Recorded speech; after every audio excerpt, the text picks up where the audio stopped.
ഇന്ന് ഞാൻ ഉണ്ടാക്കി കാണിക്കുന്നത് ഹൈദരാബാദി പനീറാണ് കേട്ടോ. അപ്പോൾ എല്ലാവർക്കും എൻ്റെ ചാനലിലേക്ക് സ്വാഗതം.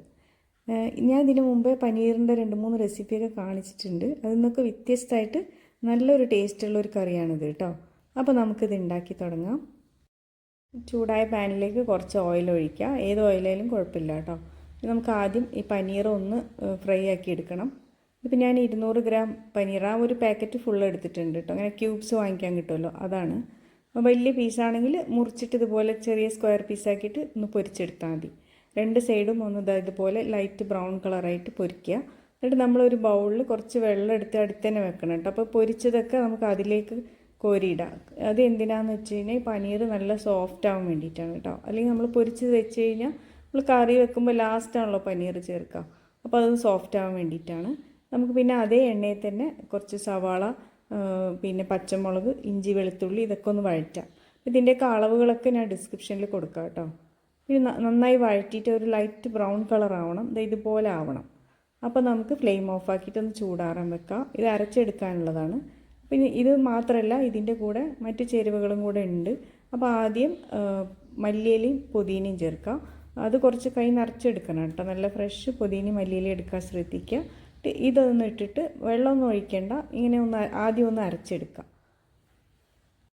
ഇപ്പോൾ ഒന്ന് അരച്ചെടുത്തിട്ടുണ്ട്. ഇനി ഇതിലേക്ക് ചേർക്കേണ്ടത് തൈരാണ്. നല്ല കട്ട തൈര് എടുക്കണം, പുളിയില്ലാത്തത് കേട്ടോ. അപ്പോൾ നമ്മൾ മിൽക്കി മിസ്റ്റിൻ്റെ ഒക്കെ കിട്ടുമല്ലോ ഇങ്ങനെ ചെറിയ പ്ലാസ്റ്റിക് ബൗളിൽ, അങ്ങനത്തെ തൈരാകുമ്പോൾ നല്ലതാണ്. ഇതിൽ വെള്ളം കുറവായിരിക്കും, പുളിയും കുറവായിരിക്കാം. അപ്പോൾ അതൊരു ഏകദേശം അരക്കപ്പൊക്കെ ചേർത്തിട്ട് നന്നായി ഒന്ന് അരച്ചെടുക്കുക. ഒരു ക്രീം പോലായി കിട്ടും. അത് മാറ്റി വെക്കാം. പിന്നെ ഒരു കടായി ചൂടാകുമ്പോൾ അതിലേക്ക് നമ്മൾ കുറച്ച് എണ്ണ ഒഴിക്കുക. കുറച്ച് ഒഴിച്ചാൽ മതി. പിന്നെ ബേ ലീഫും സാജീരകം, കുരുമുളക്, പട്ട, ഗ്രാമ്പു, ഏലക്ക ഇത്രയും ചേർക്കുക. എന്നിട്ട് അതൊന്ന് പൊട്ടി വരണം. നല്ലൊരു മണം വരുന്ന സമയത്ത് നമ്മൾ ഈ അരച്ച അരപ്പും ചേർത്തിട്ട് നന്നായി ഇളക്കുക. അപ്പോൾ അതിൽ കുറച്ചൊരു വെള്ളത്തിൻ്റെ അംശം ഉണ്ടാവുമല്ലോ, അത് പോണ വരെ ഒന്ന് നമുക്ക് ഇളക്കിയിട്ട് ഒന്ന് അടച്ച് വെക്കാം. ഒരു 5 മിനിറ്റ് അടച്ച് വെക്കാം. ഇടയ്ക്കൊന്ന് തുറന്ന് ഇളക്കണം കേട്ടോ, അല്ലെങ്കിൽ കരിഞ്ഞ് പിടിക്കും. ഇടയ്ക്കൊന്ന് ഇളക്കി കൊടുക്കുക. എന്നിട്ട് വീണ്ടും ഒന്ന് അടച്ചിട്ട് ആ വെള്ളം വറ്റണ വരെ ഒന്ന് ആക്കിയാൽ മതി. ഇപ്പോൾ 2 മിനിറ്റായി. ആ വെള്ളമൊക്കെ ഒന്ന് വറ്റിയിട്ടുണ്ട്. ഇനി നമുക്കിതിലേക്ക് മസാലകൾ ചേർക്കാം. അപ്പോൾ ആദ്യം ഞാൻ കാശ്മീരി മുളക് പൊടിയാണ് ചേർത്ത്, പിന്നെ മഞ്ഞൾപ്പൊടി, പിന്നെ മല്ലിപ്പൊടി, പിന്നെ ചെറിയ ജീരകം പൊടിച്ചത് കേട്ടോ. വറുത്ത് പൊടിച്ചതല്ല, അങ്ങനെ പൊടിച്ച് വെച്ചതാണ്.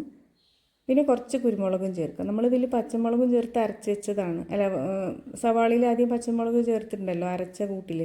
അപ്പോൾ അതൊക്കെ അതിനനുസരിച്ചിട്ട് വേണം ഇതൊക്കെ ചേർക്കാൻ കേട്ടോ. ഇനി ഇത് ഈ പൊടികളൊക്കെ ഒന്ന് നന്നായി മിക്സ് ചെയ്യുക. അതിന് ശേഷം നമുക്ക് പനീർ വെള്ളത്തിലിട്ട് വെച്ചില്ലേ, അതിന് ആ വെള്ളം കുറച്ചൊഴിക്കാം. അപ്പോൾ നമ്മൾ ആദ്യം ബൗളിൽ വെള്ളം എടുക്കുമ്പോൾ കറിക്ക് ആവശ്യമുള്ള വെള്ളം വേണം എടുക്കാൻ കേട്ടോ. കുറേ വെള്ളത്തിലിട്ട് വെക്കരുത്. ഒരു പാകത്തിന് കറിക്ക് എത്ര ആവശ്യം നമുക്ക് അറിയാലോ, അത്ര കുറച്ച് വെള്ളത്തിലിട്ട് വെച്ചാൽ മതി. പിന്നെ വേണമെങ്കിൽ നമുക്ക് ചേർക്കാം, കുറഞ്ഞു പോയാലും കുഴപ്പമില്ല, കൂടണ്ട. വെള്ളം ചേർത്തൊന്ന് തിളച്ച് വന്നതിന് ശേഷം നമുക്ക് ഉപ്പ് ചേർക്കാം. ആവശ്യത്തിനുള്ള ഉപ്പ് ചേർത്ത് ഇളക്കിയിട്ട് ഒന്ന് അടച്ച് വെക്കാം. അടച്ച് വെച്ചിട്ട് ഇതൊന്ന് 5 മിനിറ്റ് തിളക്കട്ടെ. തിളച്ച ശേഷം നമുക്ക് ബാക്കി കാര്യങ്ങൾ ചെയ്യാം. ഒരു 5 മിനിറ്റ് തിളച്ചിട്ടുണ്ട്. ഇനി അതൊന്ന് നന്നായി ഇളക്കിയ ശേഷം നമുക്ക് അതിലേക്ക് ഫ്രഷ് ക്രീം ചേർത്ത് കൊടുക്കാം. ഒരു 3 ടേബിൾ സ്പൂണൊക്കെ ഒഴിച്ചാൽ മതി കേട്ടോ. ഇതൊരു ഹൈദരാബാദി പനീർ കറിയാന്ന് പറഞ്ഞില്ല, ഇത്തിരി കുറച്ച് റിച്ച് ആയിരിക്കും, നല്ല ക്രീമിയൊക്കെ ആയിരിക്കും. അപ്പോൾ നമുക്ക് എന്തായാലും ഫ്രഷ് ക്രീം വേണം, എന്നാലാണ് അതിൻ്റെ ആ ഒരു ടേസ്റ്റൊക്കെ വരുള്ളൂ. ഇത് അടച്ച് വെച്ചിട്ട് ഒന്ന് ജസ്റ്റ് ഒന്ന് തിളപ്പിക്കുക. തിളച്ച ശേഷം നമുക്കിനി പനീർ ഇട്ട് കൊടുക്കാം. പനീറിൻ്റെ കൂടെ കുറച്ചും കൂടെ വെള്ളം ഉണ്ടെങ്കിൽ അതും കൂടെ ചേർത്തിട്ട് ഇടാം കേട്ടോ. ഡ്രൈ ആയിട്ട് തന്നെ ഇടണമെന്നില്ല. നമ്മൾ എടുത്തു വെച്ച വെള്ളം മുഴുവൻ ഇടാം. കാരണം ഇത് വറ്റി വീണ്ടും കുറുകും, ചൂടാറിയാൽ ഒന്നുകൂടെ കട്ടിയാവും. അപ്പോൾ അതിനനുസരിച്ചിട്ട് വേണം ഇടാൻ. പിന്നെ കുറച്ച് ഗരം മസാലപ്പൊടി ചേർക്കണം. അത് ഈ വീഡിയോ റെക്കോർഡ് ആയിട്ടുണ്ടായിരുന്നില്ല. അതേപോലെ കസൂരി മെത്തിയാണ് ഞാനിപ്പോൾ ഇട്ടത്. കൈ കൊണ്ടൊന്ന് ഇങ്ങനെ ഉടച്ചിട്ട് വേണം കസൂരി മെത്തി ചേർക്കാൻ. അപ്പോൾ ഇത്രയേ ഉള്ളതൊന്ന് അടച്ചിട്ട് ജസ്റ്റ് ഇതെല്ലാം കൂടെ ഒന്ന് മിക്സ് ആവാൻ വേണ്ടിയിട്ട് ഒന്ന് തിളപ്പിക്കാൻ വെക്കാം. 1 മിനിറ്റ് മതിയാവും. അപ്പോൾ തിളച്ചിട്ടുണ്ട്. ഇത്രയേ ഉള്ളൂ. ഇനി നമുക്കതിൻ്റെ മുകളിൽ കുറച്ച് മല്ലിയിലയും കൂടെ വിതറിയിട്ട് പിന്നെ നമുക്ക് ഫ്ലെയിം ഓഫാക്കാം. പിന്നെ ബൗളിൽ സെർവ് ചെയ്യുക. സെർവ് ചെയ്യുന്ന സമയത്ത് ഒന്നുകിൽ ഫ്രഷ് ക്രീം ഇടാം, അതല്ലെങ്കിൽ നെയ്യ് ചൂടാക്കിയിട്ട് കുറച്ച് മുളക് പൊടി ഇട്ടിട്ട് അത് ഒഴിക്കാം കേട്ടോ. അപ്പോൾ ഇത്രയേ ഉള്ളൂ. ഹൈദരാബാദി പനീർ കറി ഇവിടെ റെഡിയായി. നല്ല ടേസ്റ്റാണ്. എല്ലാവരും ട്രൈ ചെയ്ത് നോക്കണം. ഈ റെസിപ്പി ഇഷ്ടമായെങ്കിൽ ഒന്ന് ലൈക്ക് ചെയ്യുക, മറ്റുള്ളവർക്കൊക്കെ ഷെയർ ചെയ്ത് കൊടുക്കുക. മറ്റൊരു നല്ല വീഡിയോ ആയിട്ട് വീണ്ടും കാണാം ഇൻഷാ അല്ലാ. Thank you for watching.